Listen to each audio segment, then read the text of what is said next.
Hai teman-teman, ketemu lagi dengan saya di channel Jogja Dwipa. Kali ini saya akan menyampaikan materi tentang busana Jawa, dimana ada beberapa jenis busana Jawa yang sampai saat ini masih lestari ya. Ada yang sudah jarang dikenakan lagi, namun yang saya sampaikan ini busana Jawa yang setidaknya sampai saat ini masih sering kita jumpai di kehidupan masyarakat. Namun sebelum saya jelaskan lebih banyak, lebih luas lagi, jangan lupa teman-teman subscribe channel ini, like, komen, share ke teman-teman yang lain, dan jangan lupa pencet tombol lonceng biar teman-teman ada notif kalau kita ada materi baru. Busana Jawa itu kita nggak tahu juga ya, karena kita bukan ahli sejarah. Jadi dulunya gimana? Karena itu tidak terlepas dari kehidupan kerajaan-kerajaan yang ada khususnya di Jawa. Salah satunya di Jogja ini adalah Keraton Yogyakarta, di mana Keraton Yogyakarta mempunyai pengaruh besar terhadap peradaban dalam berbusana. Ini saya ada beberapa contoh unsur-unsur yang ada di dalam busana Jawa. Yang saya sampaikan ini busana yang biasanya dipakai di Yogyakarta, yaitu busana gaya Yogyakarta, di mana yang masih lestari sampai saat ini adalah busana takwa. Biasanya disebut busana takwa, atau busana takwa, di mana yang dimaksud adalah sorjan. Bajunya namanya sorjan. Saya lihatkan salah satu contoh sorjan seperti ini. Jadi dia punya kerah ke atas yang menutup sampai ke leher. Kemudian ada penutupnya mengarah ke kanan. Jadi kancingnya yang di luar ini di sebelah kanan. Coba ya saya buka seperti ini. Oke. Ini tidak wajib. Sebenarnya ini tidak ada. Cuma ini salah satu model saja. Ini yang saya maksud adalah busana takwa, yaitu sorjan. Akan saya sebutkan satu persatu apa saja yang dikenakan seseorang jika berbusana Jawa. Yang komplit ya. Dari atas ke bawah. Paling atas dalam berbusana Jawa memakai penutup kepala ya. Yang dinamakan iket. Dulu itu namanya iket karena dia dipasang secara manual dengan kain lembaran, kemudian dipasangkan untuk menutup kepala dan diikatkan di bagian belakang. Namanya iket. Sekarang biasanya orang-orang sudah tidak lagi menggunakan iket secara manual, tapi sudah memakai iket yang sudah berbentuk seperti ini. Jadi tinggal pakai, namanya iket blangkon. Blangkon berarti seperti apa? Seperti halnya tiruan atau istilahnya imitasi. Seperti ini. Jadi ketika kita memakai tinggal gini. Mirip ketika orang zaman dahulu masih memakai iket secara manual. Dan kita luruskan seperti ini biasanya. Jadi ini tengahnya ini kita luruskan pakai jari. Seperti itu. Kira-kira seperti ini. Ini namanya iket blangkon.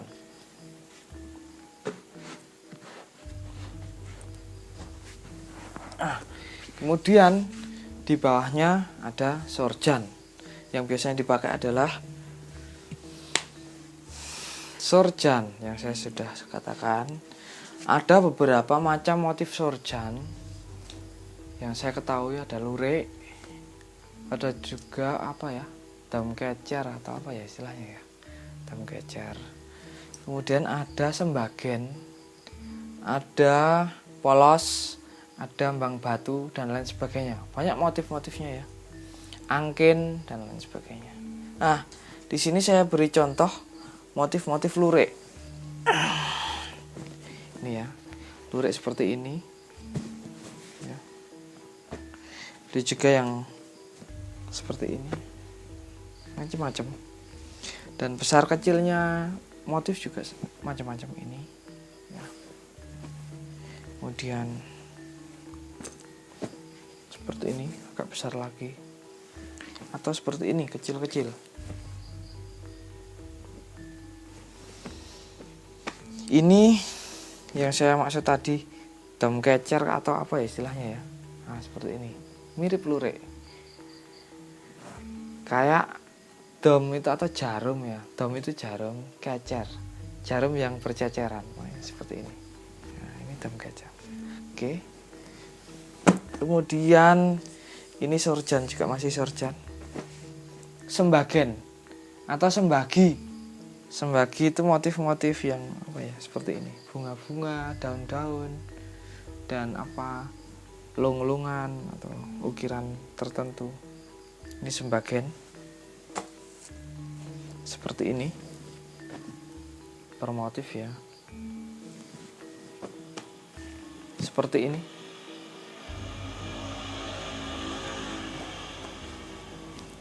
Seperti ini. Ada juga yang mendesain sorjan dengan belah Banten.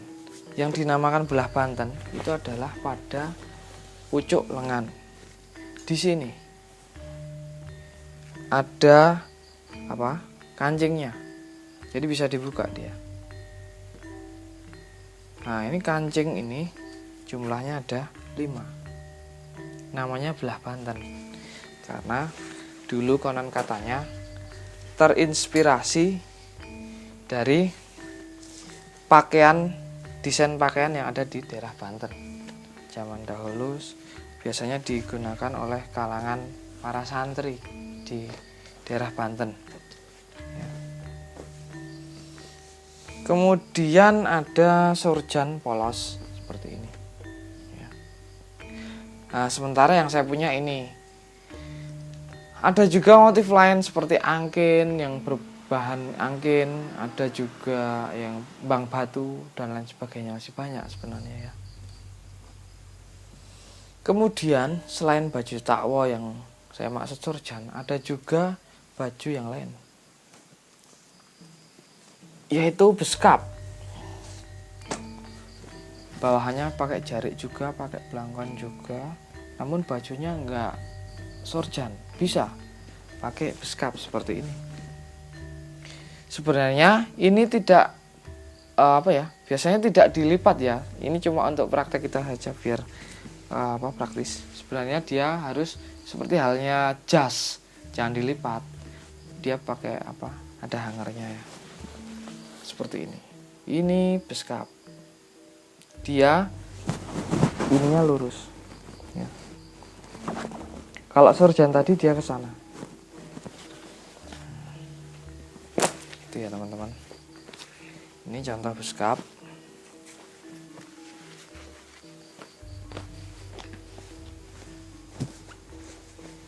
Ini juga beskap.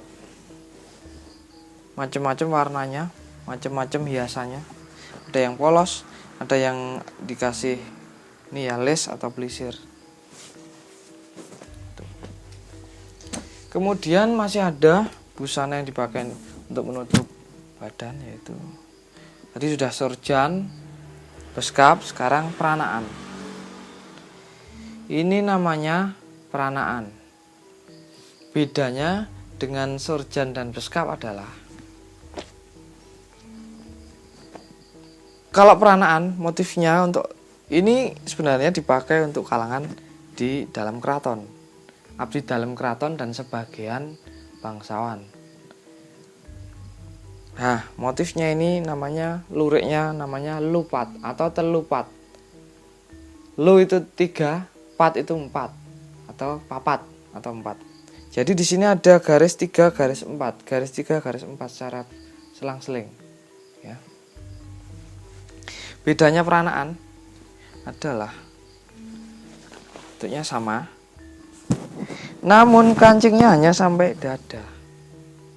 Dia tidak sampai bawah, atau tidak kayak beskap atau surjan. Dia cuma sampai dada. Jadi cara memakainya, badan harus masuk gini, seperti halnya anak atau peranaan ketika anak sedang keluar dari rahim ibundanya. Ini filosofinya sih kayak gitu katanya. Kemudian di sini harus ada belah banten juga. Ada kancing 5. Kalau peranaan harus. Dan di sini ada kancing 6 untuk leher. Gitu ya teman-teman. Ini namanya sekali lagi peranaan. Baju sudah, kemudian di bawahnya adalah stagen atau kendit atau kenditan atau stagen. Ini adalah sabuk untuk mengikat jarik atau kain, yang kainnya itu menutup dari perut ke bawah sampai mata kaki. Itu ada jarik atau sinjang atau kain. Itu kita lilitkan stagen atau kenditan ini di perut. Jadi untuk mengikat kain tadi, jarik polos biasa 1 lembar. Ada yang pendek, ada yang panjang, macam-macam. Dan sesuai kebutuhan lebar perut si pemakai. Namanya stagen atau kenditan, kendit. Setelah pakai jarik, kemudian ada ini dililiti ini untuk mengencangkan. Di luar ini biasanya memakai lontong. Lontong namanya lontong. Atau sabuk ya, lontong atau sabuk. Motifnya macam-macam. Yang saya pegang ini adalah motif cinde. Yang dulu katanya cinde ini adalah berasal dari India, budaya India. Di sana biasanya disebut dengan istilah patola. Ini cinde. Ya, motifnya apa ya ini ya, bunga-bunga ya. Bunga cinde, kembang cinde. Ada juga motif cinde ceker ayam. Seperti ini. Mungkin bentuk kayak cakar ayam mungkin ya. Ini yang ceker ayam. Cakar ayam atau ceker ayam. Ini cinde yang bunga.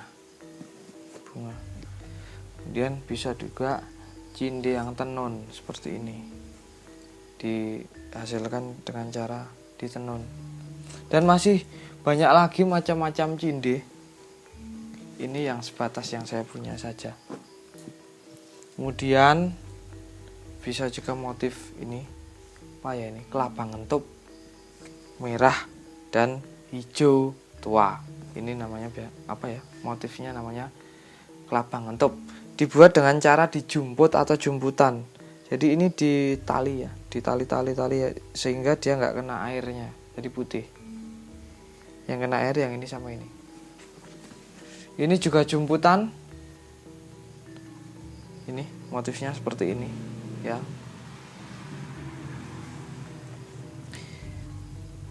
Ini juga jumputan. Apa ini gula kelapa atau apa ya motifnya ya, merah putih. Gula merah, kelapa putih. Atau polos. Seperti ini. Warnanya apa saja bisa. Kuning, hijau, biru, merah, toska dan lain sebagainya, hitam, putih bisa. Ini namanya lontong. Kemudian ini kamus timang. Ini kamus, ini timang. Timang biasanya disertai dengan lerep seperti ini. Timang, lerep. Ini kamus atau epek atau kamus ini.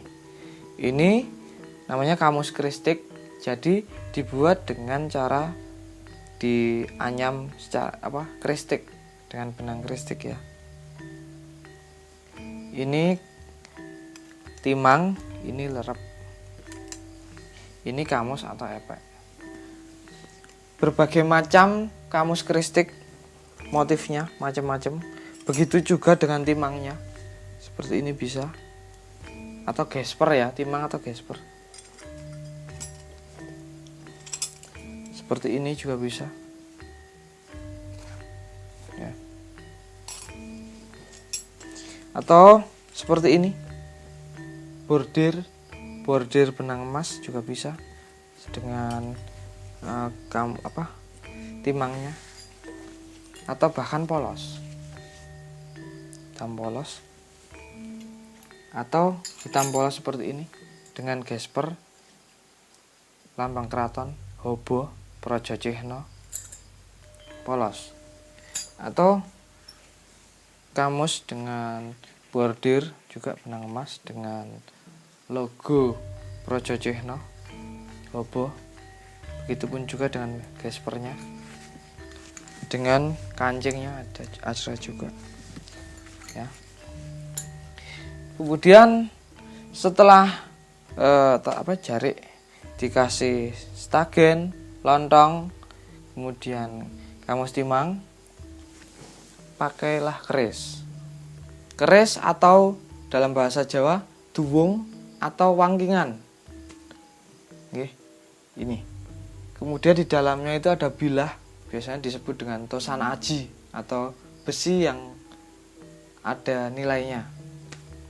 Di Jogja ada beberapa macam bentuk keris yang umumnya dijumpai di masyarakat.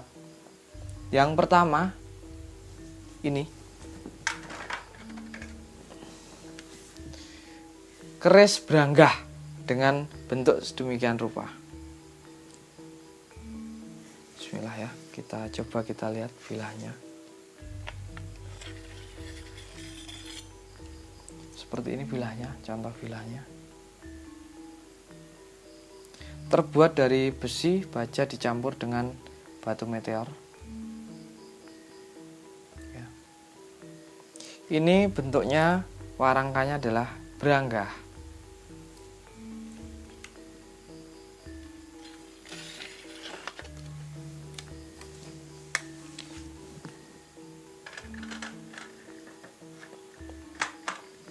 Kemudian bentuk yang kedua adalah gayaman. Seperti ini. Ini bentuk gayaman. Ya. Coba kita lihat bilahnya.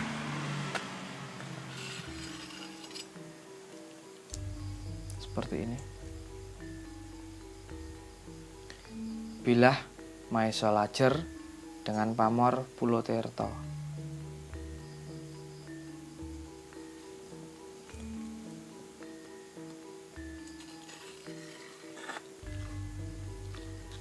Ini keris dengan bentuk cakrik gayaman.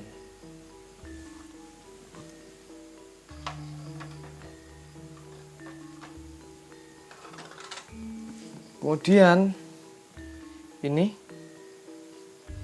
keris dengan bentuk wulan tumanggal. Wulan tumanggal dalam bahasa Indonesia berarti bulan sabit.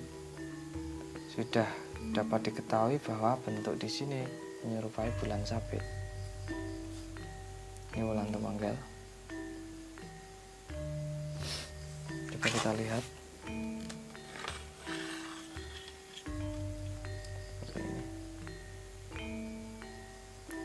Tadi kedua keris yang sebelum ini lajer atau lurus, yang ini lok 13.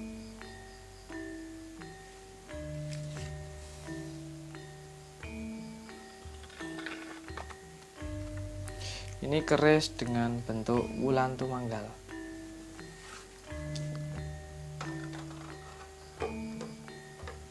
Di sini ada beberapa keris dan ada yang berbeda. Paling pinggir ini keris branggah namun disertai dengan ukiran warna berbagai macam sulur-sulur bunga-bunga. Keris yang sedemikian rupa biasanya digunakan untuk kebutuhan busana tari. Di dalamnya ini bilah terbuat dari kulit, seperti halnya wayang kulit. Ini untuk tari biasanya bilahnya tidak terbuat dari besi, tapi untuk kulit. Jadi dia tidak tajam sama sekali. Jadi karena untuk kebutuhan tari saja. Ya. Biasanya dilukis seperti ini untuk tari.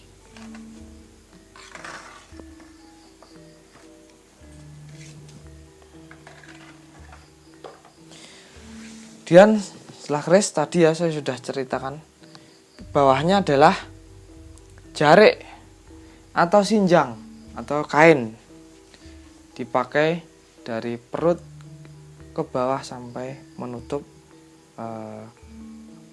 mata kaki. Jarik seperti ini, seperti ini. Motifnya sangat banyak ya. Ini hanya contoh saja, seperti ini.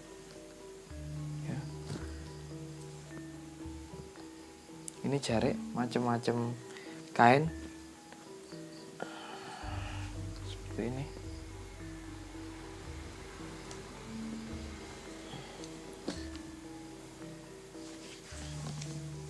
Kemudian paling bawah adalah cenelo atau selop atau terumpah. Terumpah, cenelo atau selop. Ya. Kemudian ada satu hal yang tidak bersifat tidak wajib atau bila perlu saja adalah tali atau lawe. Bisa juga pakai tali lawe atau sobekan kain atau bahkan tali sepatu bisa. Ini seperti ini. Ya. Ini digunakan untuk menali atau mengikat jarik. Setelah dipakai jarik kemudian diikat pakai tali lawe atau sobekan kain. Kemudian barulah dipasang stagen. Kemudian baru lontong. Terakhir kamus timang. Ya. Seperti itu. Jadi teman-teman silahkan nanti berbusana Jawa untuk melestarikan busana khas kepunyaan kita sebagai orang Jawa. Jadi tetap percaya diri pada busana, karena pepatah Jawa mengatakan aji ning raga dumunung ana ing busana, bahwa nilai atau harga diri raga seseorang itu bergantung pada busana yang dikenakan. Jadi seperti inilah peninggalan leluhur dalam berbusana yang patut kita lestarikan. Itu ya teman-teman. Inilah sebatas pengetahuan saya yang bisa saya sampaikan seperti ini. Apabila ada kesalahan mohon maaf. Kalau ada masukan bisa sharing-sharing, kita ketemu boleh ya. Jangan lupa tetap subscribe channel ini, komen, like, share ke teman-teman yang lain, dan jangan lupa pencet tombol loncengnya. Oke, sekian dari saya teman-teman. Bye.